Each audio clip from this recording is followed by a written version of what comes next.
Great day. This is Tomay. Thank you and welcome to the Worth Justice Network.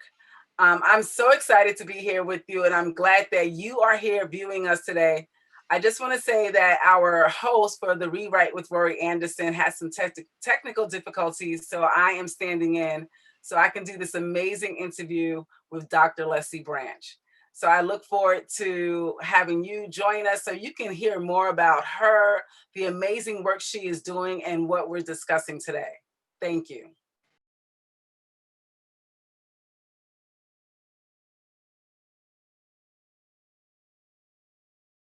I loved your book, and I think that it is so apropos to where we are right now in this nation because Mhm. people are constantly saying, "Oh, you know, it's racism doesn't exist." Mm. Look, we had a black president. Yeah. That's why I love, and I've been practicing saying this word, paradoxical ebullience. Yeah, that's it. Can you talk more about that? So paradoxical ebullience.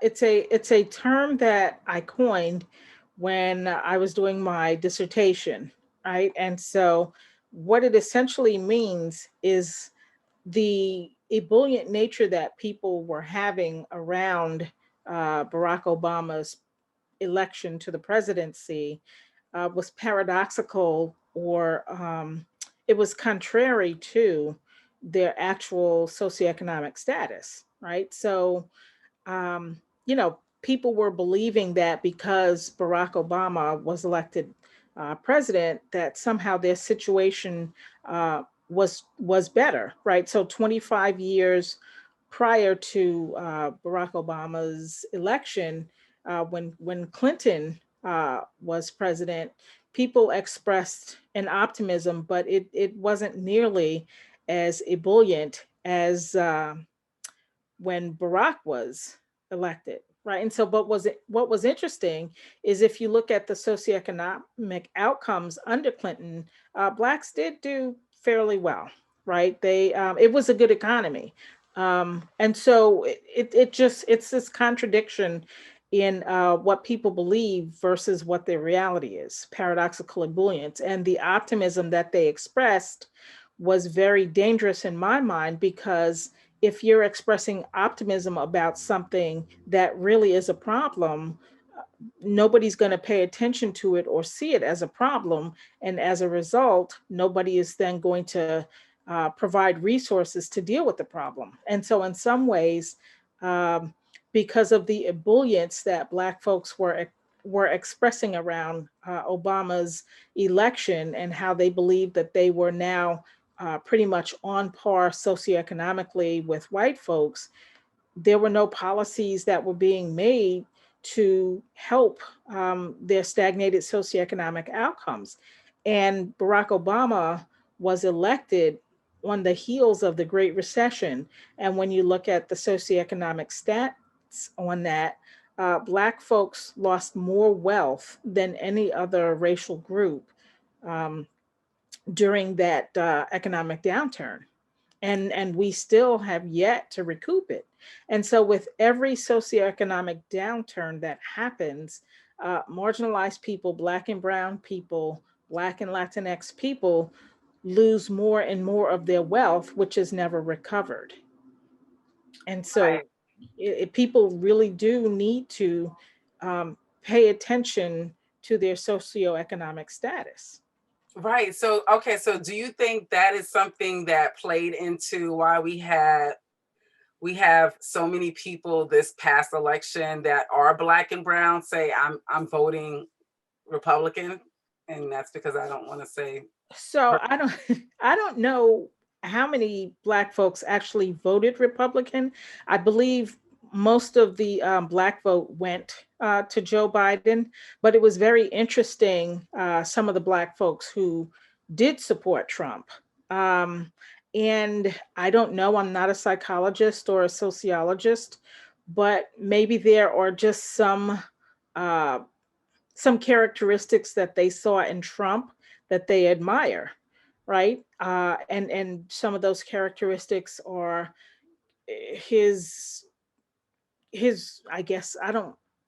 ruthlessness, maybe, his just um, going after his unfetteredness, right? So I would suggest that maybe the way people who saw him, and particularly black men, and I can't speak for black men because I'm not one, but maybe those that did support him see in him a freedom that they long for, right? Just the ability to do whatever it is that they want and not be questioned, or if they are questioned, just have things, work out in their favor, right? And I guess in some ways that is an admirable um, quality, right? So he's kind of like a Teflon Don. He can do whatever he wants and nothing sticks to him.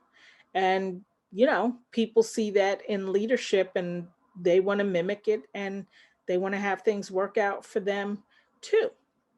And so I'm guessing that the belief is if we put him in office, the tax cuts that benefit them will be upheld, and they will be able to, skirt some things like he did. And I'm guessing, and I'm saying this half jokingly.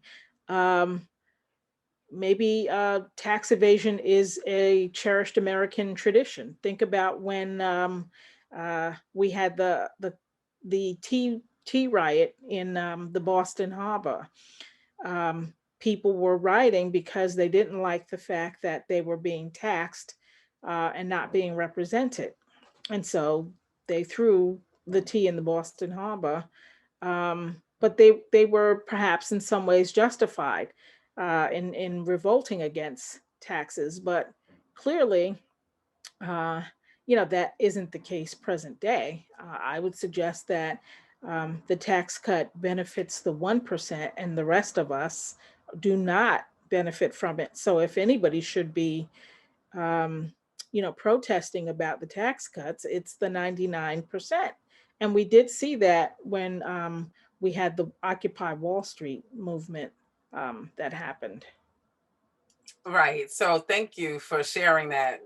I was wondering if that plays into, because I was watching a few interviews that other people did of black persons who said, like, I'm voting Republican.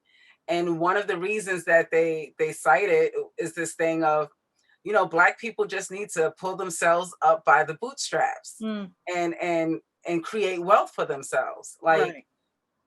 how realistic is that, for black people to think that it's just that simple, considering all of these other um, factors that are risk factors that communities face, poverty, not talking about the criminal justice system, systemic oppression, like systemic racism. I heard one person, a black person who, has a high position and credentials, and he said, what systemic racism? That was the question. Like, what do you say to someone who has that mindset and share it in a space that you're in? So interestingly, um, a couple of things are happening.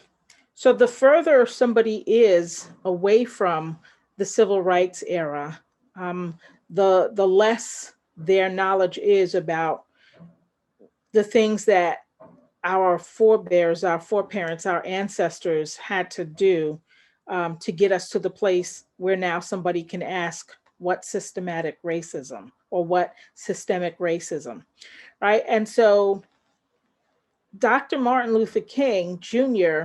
confronted this, and white people said to him, why can't, black folks just pull themselves up by the bootstraps? And what Dr. King reminded um, the white folks of his day were that you guys are talking about bootstraps and doing everything on your own, but that's a false narrative.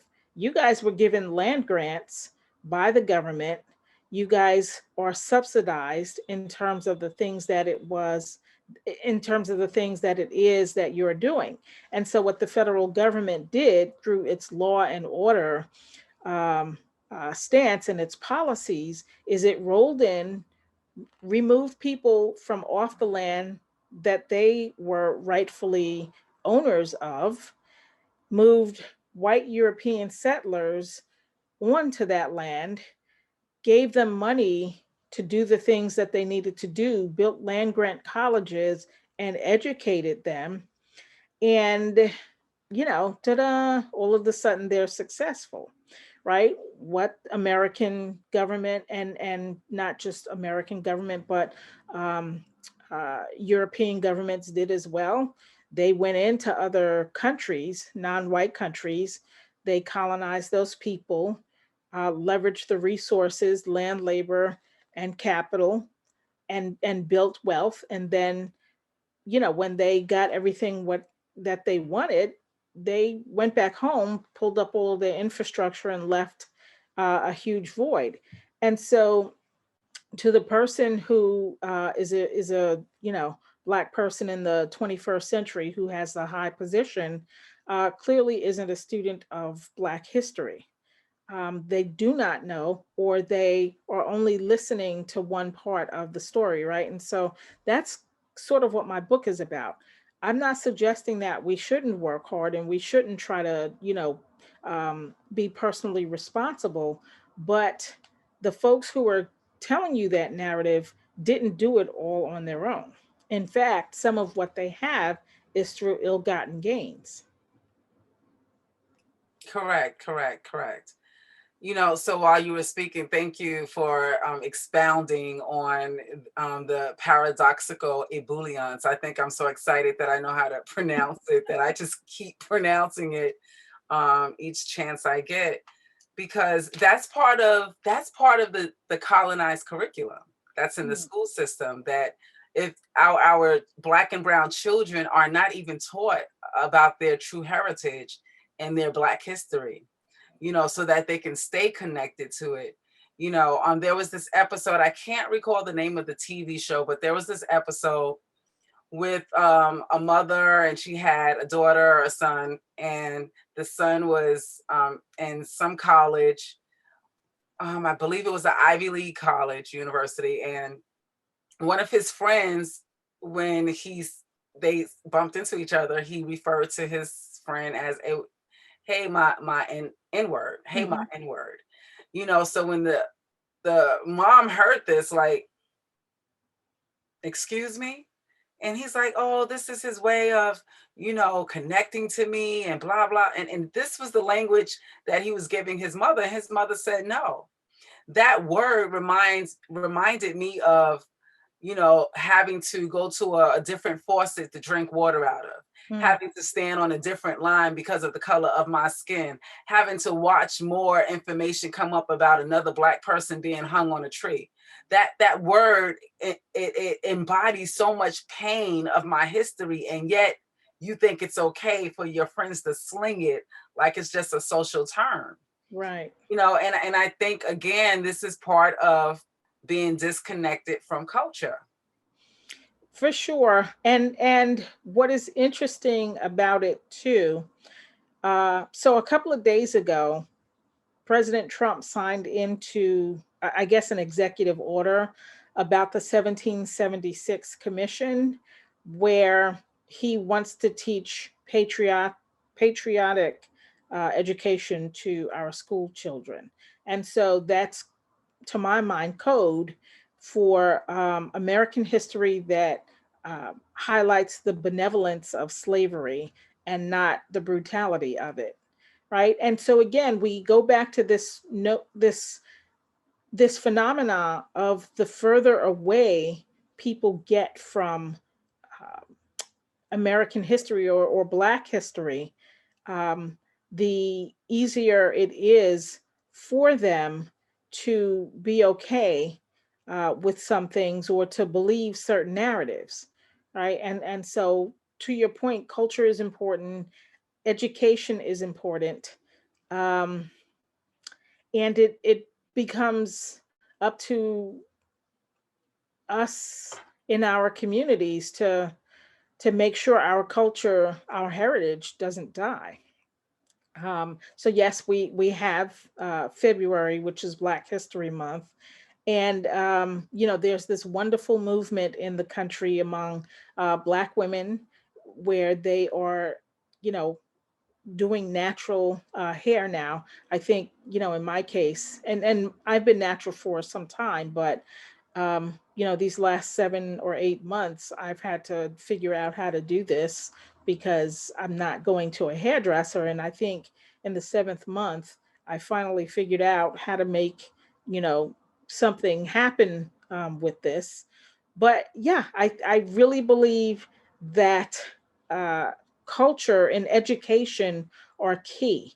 And we just cannot sit idly by and let our history, let Black history um, be painted over, right? We can't do that. And then I think it also deals with this notion of democracy, right? So democracy is, um, you know, government of the people, for the people, and by the people.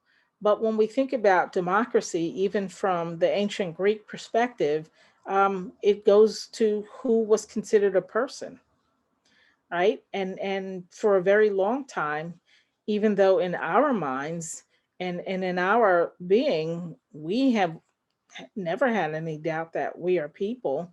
The people who were making the rules, um, were like, okay, you're not people, you're property, right? And so politics is the power to decide who gets what, when, and how. And there are three questions that all economies have to answer: what you're producing, how you're going to produce it, and who you're going to make it for.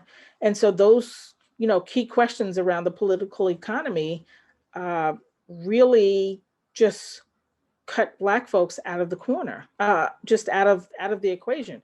We weren't even people. And so framing really matters.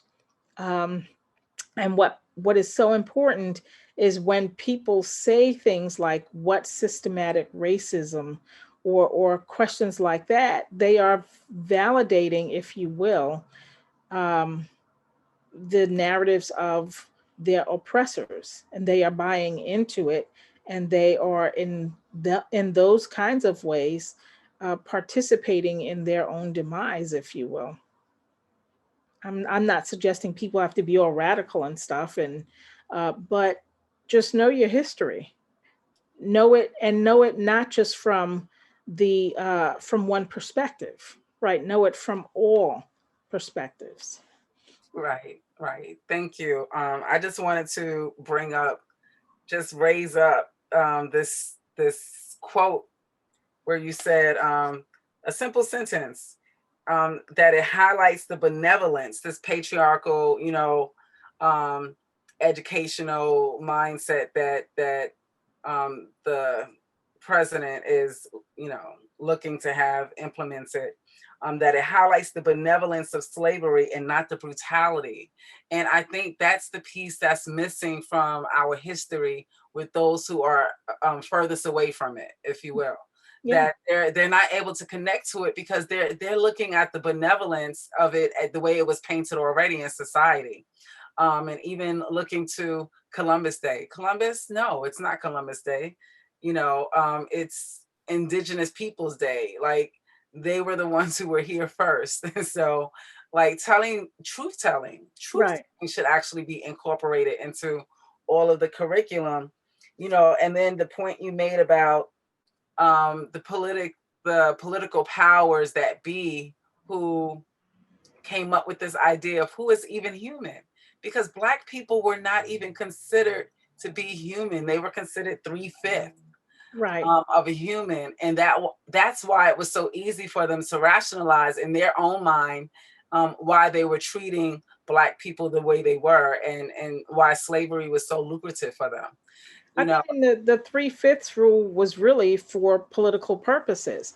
It served the North in that it shifted some of the tax burden from the northern states to the southern states. And for the southern states, it gave them more representation in Congress. And so, you know, it's how we're written into the law that is a problem, but some people don't see it. Um, right. And so it's, what is scary too, uh, is that law is precarious, right? Through the stroke of a pen, something can be undone, right? And that could be good or bad, I guess, depending on your ideology. But law is, even though American democracy, hopefully for the most part, is stable, as long as people, play by the rules that have been established. um, you just can get one bad actor who decides, I'm not going to play by the rules anymore, and there goes the whole experiment. And so I don't know that it really matters what political system you have. um, if there are bad actors, the system is just not going to work the way it was intended. So I've been writing some notes, and I just wanted to, before our time is winding up here, I want you to share in context of the paradoxical ebullience, how that information can help move Black and Brown communities forward, and what do we need to move forward? So I think people need to, first of all, um, pay attention to their socioeconomic status in all dimensions, right? Why is it in a country as wealthy as this country, is the Black infant mortality rate so high, right? Think about Serena. I think it was Serena. She recently, I guess her little one is maybe a year or 2 years old now.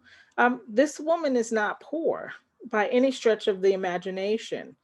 Um, but from what I recall, she almost died in childbirth, Yeah. right? So from an economic position, that should not have happened because she's not a pauper. She could have the best of medical assistance, but across the economic spectrum, it doesn't matter how rich or how poor you are subject to some health outcomes, and it doesn't matter where you fall in the economic strata, right? So people need to start interrogating a few things. Well, why is this the case, Mhm. right? And COVID certainly has borne that out, where people like myself and other public policy folks have been, advocating for years that there is something morally unjust about the way these things are happening. And I'm pretty sure people knew, but they just chose to not deal with it. Now you have, a pandemic where I think, America now leads the world in COVID deaths, and they certainly lead the world now in COVID positive cases. Um, why is this happening? And it's because laws and policies that have been put in place to marginalize some people shift. Mm. We're witnessing a great risk shift, right? So there's supposed to be this social contract where the government is supposed to do X, Y, and Z. They have shifted their responsibility to people who are the least able, but they've not shifted the resources. Wow, wow. Thank you so much, Dr. Branch, for the wealth of information, the wealth of knowledge, the wealth of Black history, and connecting it to the paradoxal ebullience. Look at me just pronouncing it with I appreciate you. Thank you for having me on. ease. Of course. So we are actually going to wrap up now. I just would like you to let our viewers know, I really want our guests to know where they can follow you, reach you. And I know you spoke of the Thinkubator. So Mhm. if you could just wrap that up for us, that would be great. Thank Okay. All right. So I'm on faculty at Metropolitan College of New York in their School for Business. On Twitter, I am at Lessie B Branch. I'm on LinkedIn. You can find me, Lessie Branch. Let's see, I'm on Instagram at Lessie B Branch. I'm on Facebook as well. Lessie Branch, and the Thinkubator. Their website is www. I believe it's thethinkubator.com. I'm going to just quickly look that up. And the Thinkubator is doing amazing work in the Bronx. It's a Bronx organization whose focus is getting the youth involved in policy and things that impact them, because a lot of times rules are made by the adults in the room, but they don't consider the voices of the people who they impact. And so we really are working to empower youth voices. So the Thinkubator is essentially it's a workforce development organization. Um, but the policy piece really helps young people design studies, um, administer surveys, collect the data, analyze it, and then appear on local cable to talk Mhm. about what their studies find. And Thank you. yeah, Thank you so much. So I am definitely going to get more information from you so I can make sure our guests can see it and they can access it and contact you and find out more about the amazing work, not only that you are doing, but the work that you're also helping to spearhead with the Thinkubator. yes, it's Because it's it's the important that we raise up those voices of our youth for because sure. they are independent thinking beings and we need to listen to them. So we are out of time. All right. Again, Dr. Branch, thank you so much for being on the Worth Justice Network. And we look forward to having you come back and do a follow up, especially post election results. Oh yeah, yeah. So thank you so much. I'm terrified at the moral apathy, the death of the heart, which is happening in my country. These people have deluded themselves for so long that they really don't think I'm human. I base this on their conduct, not on what they say. And this means that they have become, in themselves, moral monsters.